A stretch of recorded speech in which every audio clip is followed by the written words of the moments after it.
I'm Jim Scoggin. And I'm Missy Scoggin, and we have been members of Trietsch since January of this year, 2023. When I think about generosity, it kind of falls in three buckets, but there's so many other buckets that it could fall in. But when I think of generosity, the first I think of is thankfulness. And when Missy and I, we've been so blessed in our lives and in so many ways, wonderful family, wonderful friends, a wonderful church. And so we have so much to be thankful for.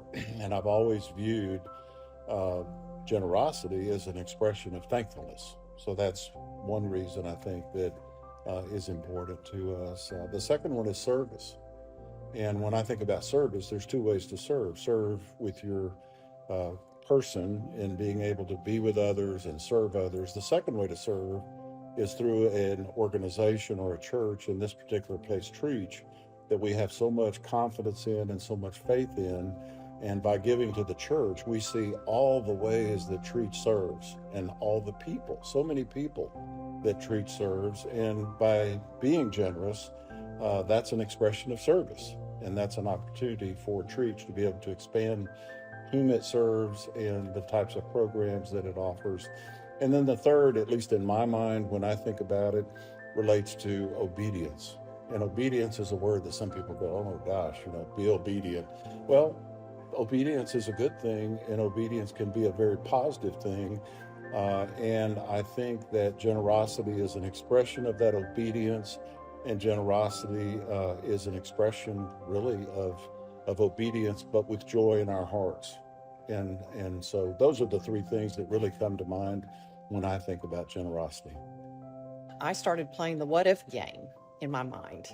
And I started thinking, what if the same thing happens to me? What if I am widowed early like my mom was? Or um, what if this happens? Or what if that happens? And I could tell that I was really starting to have a faith battle in my mind. And so I was asking, who's really in control here? Is God in control? Or am I the one that wants to be in control? And so I just thought uh, back on how faithful God had been, that He had been with my family when I was young and growing up, and even after my father passed away, how faithful He was in helping my mom continue to raise her three children.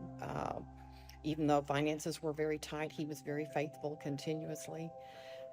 And then how faithful He was in our marriage, and how faithful finances were very tight for us. Even the first 10 plus years, we were very tight with our finances. And I just had to learn to turn it over to God. And I just let go and let God. And I had to determine who I was going to trust. Was it going to be me, or was it going to be God?